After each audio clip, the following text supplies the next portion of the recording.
too much time to play today because I have a really long list of stuff to do. It is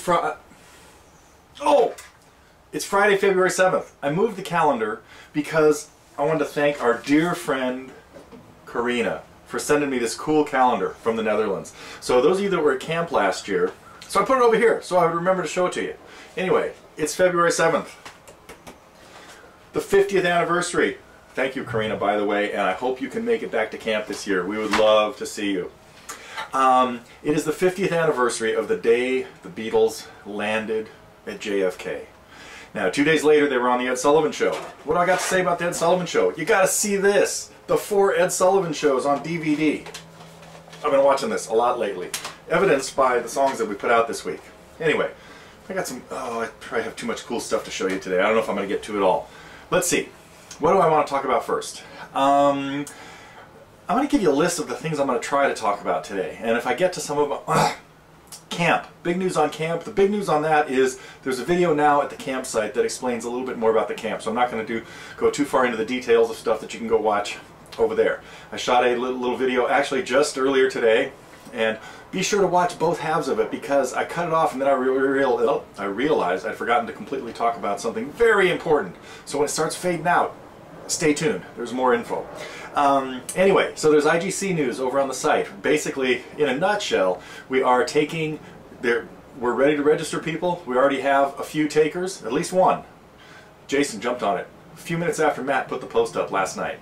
So anyway, we've got a special deal for Target members and an extra special deal for early birds. And if you're not a Target member and you're thinking about becoming, you can get the early bird special just by joining the Target program for a 6-month subscription. So you can think about all that. Okay, that was one of the things I want to talk about. Camp. Wait a minute. I have to get resettled.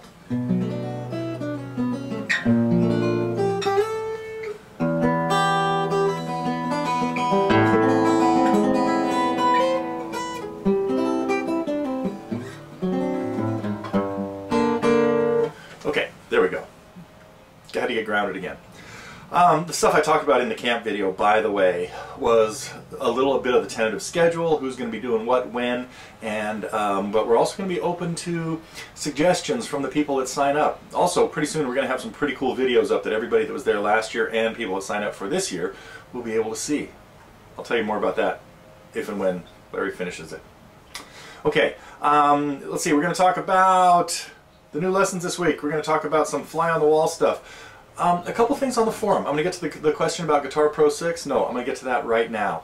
Thank you, everybody, for weighing in. Mark, Jason, particularly Willem, for answering the question that somebody was having a problem with GP6, because it is a really cool program, and yes, you do have to learn to use different voices in it, as you've probably figured out that I do, and that, so that you'll see most of my finger picking stuff will have stems down for one voice and stems up for the melody voice. So anyway, so that was one of the things I meant to get to. Although while I'm talking about the forum, I'm gonna go into potential lessons. Really appreciated the comment from somebody that was asking about the entertainer, and you know, there are always lots and lots of songs floating around in my head that I want to get to, not to mention any by name. And there's just so many. Even though we have like close to 700 lessons now, my hit list of stuff to do is still really long.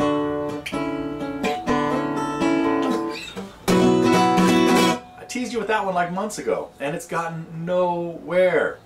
Okay.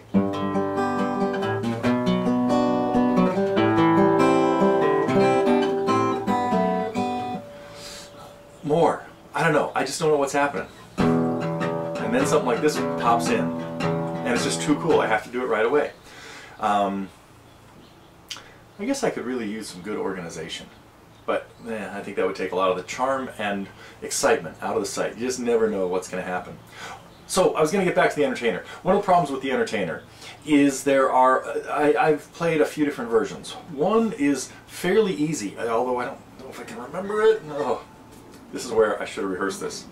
In C, it's not too bad.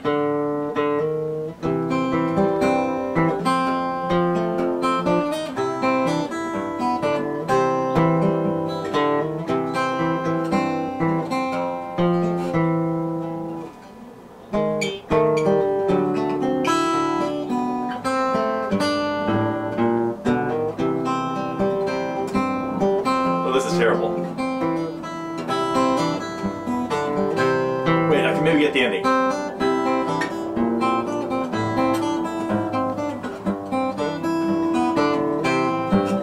Okay, well anyway. Now, speaking of going out on limbs, now it's going to get even worse. Here's, at least if I can remember it, here's the version I used to play. Leo Vinkamp was this guy's name. Put this arrangement together.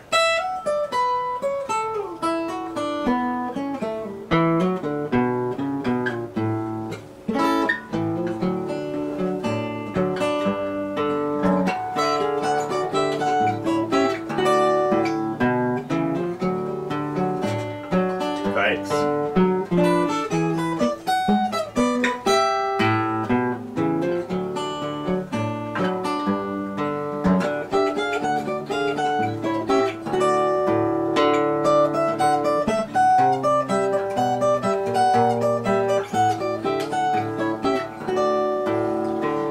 Anyway, something like, oh, something like that. Wait a minute.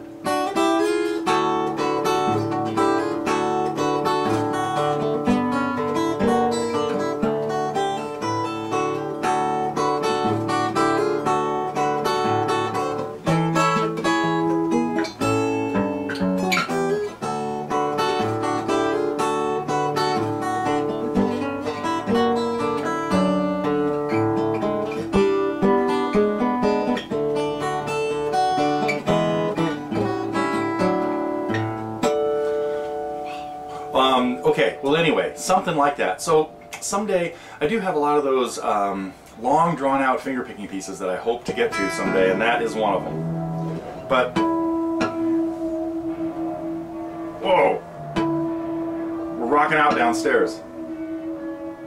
My son's working on some Neil Young tunes. And general just mayhem and mischief. So, okay. Now I really got to get to what let's see, I talked about Guitar Pro. I want to go through a little bit of some of the things that happened this week. And that was, so we had another set of pretty cool snapshots from Doug and Roger Frazier and Roger Mosier and Stu Frazier. Two guys with very similar last names. Really cool stuff, as I'm sure you pieced as you saw in that. And then my John Renbourn stuff. This was so cool to like stumble into this and relive some of it. Now, as you've seen, a lot of the video that we've put up from this, there actually was a whole second night that I might get to in the next few weeks. But a lot of the video that we put up from that is the way a real workshop is. This is a serious fly on the wall because sometimes, like I think part 3 was not a lot of useful information in there. So, but I figured it would take, you guys could sort of skim through it as you want, and then I could, anyway, I didn't have time to look at it all and like edit it down to like the best 10 minutes. So anyhow, figured it was better to put it up raw and let you catch as much of it as you can. So so that was it. That was I think we've put up all of the things where I'm just playing with John, and then but the second workshop had some really interesting things in it as well. So we'll probably get to that. It had more of him playing in it, so that one I do have to look at a little bit more too. But still got a lot of irons in the fire. Okay, I think I'm almost done with what I wanted to tell you today. I got through. Oh wait. Oh, I guess I'll go through the other new material. Vanessa, thanks for another cool Ed Sheeran song, Lego House, that went live today, just a little while before you're probably seeing this. And then you probably noticed what I was doing. I've been listening to almost nothing but the Beatles lately. Matter of fact, I got a couple of other albums I want to show you here. Today I was playing this that has, well, let's see, there's not much to see here. But I showed you the Ed Sullivan stuff.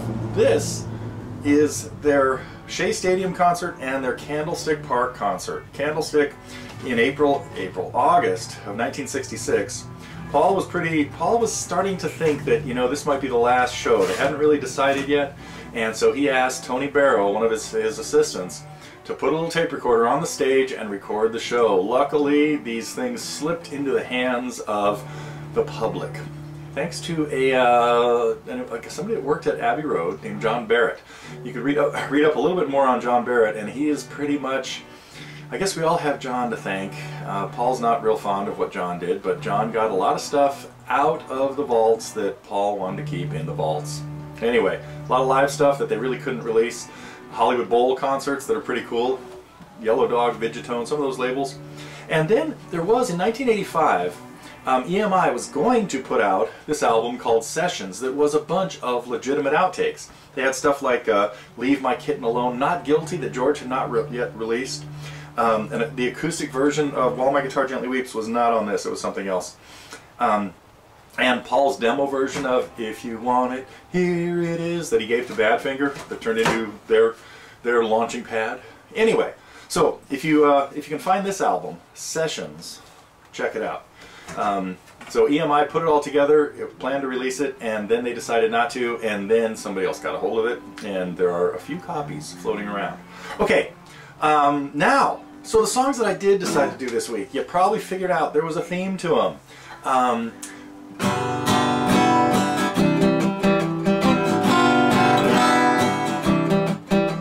The significance of Love Me Do, not particularly one of my favorite songs either, but it was the first single that they put out in the UK. Didn't quite cut it here in the United States, and so that's why Capitol turned them down. Oh, I should have brought my songs, pictures, and stories of the Fabulous Beatles LP. I was just listening to this on a turntable on my vintage 70s stereo system that I really have to thank my friend Larry, our video guy, for outgrowing a few years ago. He said there was no more room in his house for that, and so, man, just putting on an LP with nice, you know, with SAE amp, Macintosh preamp, all that kind of stuff, was quite a thrill.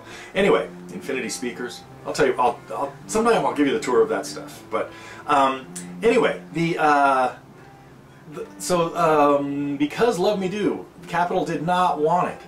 This small label in Chicago picked it up called VJ, V-E-E-J-A-Y, and for a few months they were the only ones that had Beatles albums. The rain has come back finally to Northern California, by the way, and we're expecting a serious, finally a lot this weekend. So it's waking up the dog across the street as well. Man, usually we get all kinds of noise that's like trucks and stuff like that. Today it's the extra bonus of the entertainment from the basement and the dog from across the street. Hope you enjoy the neighborhood here in this quiet little town generally.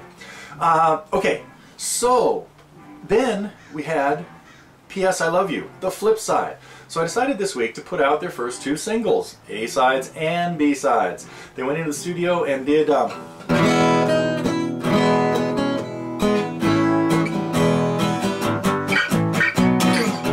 that was their second single, and it went to #1, and then there was no looking back. At that point, Capitol changed their tune and said, VJ, give us those tapes, you are done. Put out Meet the Beatles just before they hit the shores here and went on the Ed Sullivan Show. And then there was a very cool flip side to that. No, wait, oh, wait, I skipped the B-side. This progression shows incredible innovation. There is no logical reason, well, there kind of is. Now there is, but nobody else had been doing that kind of stuff up until then. So, anyway,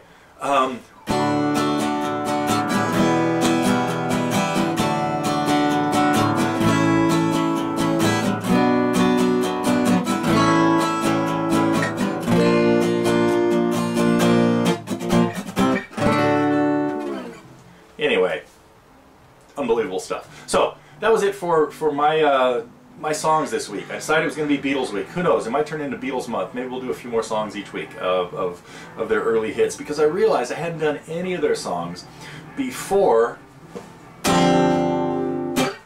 summer of 1964, when A Hard Day's Night hit the shores. Stuff they were recording in April. But they had a lot of really cool stuff before then, and a lot of singles, so none of which have become Target lessons. And one of the reasons I kind of skipped them was they were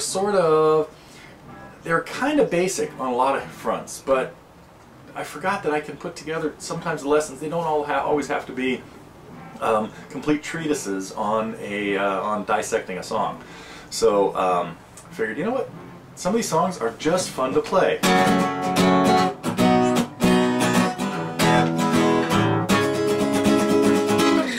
Okay, we'll save that one for later.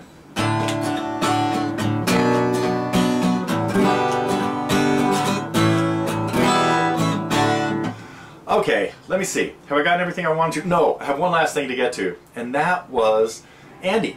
It was great to hear from you on the forum, and you brought up something that was kind of interesting. It was like we must be mind readers here at Totally Guitars. I like that. I like the thought.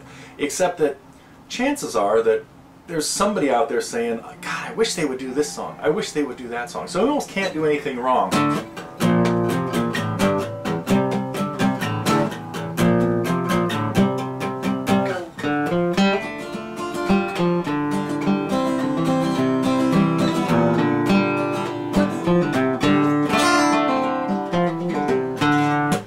Anyway, when I came out with those two a month or two ago, whenever it was, got some interesting feedback. It was sort of the same thing. It's like, oh man, I was just thinking you were going to do that song.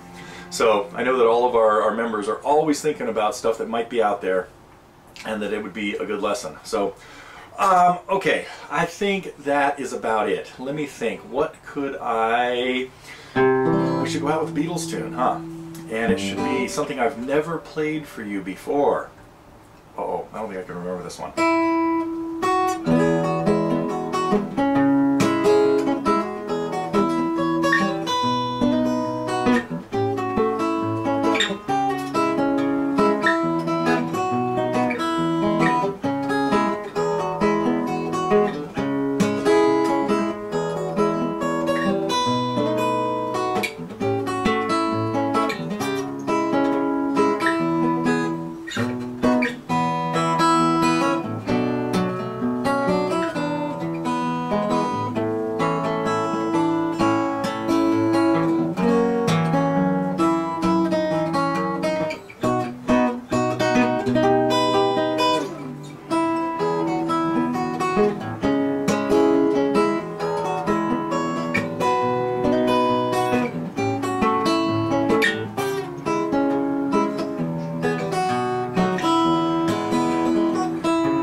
Okay, thanks for hanging with me through all this general confusion, as usual.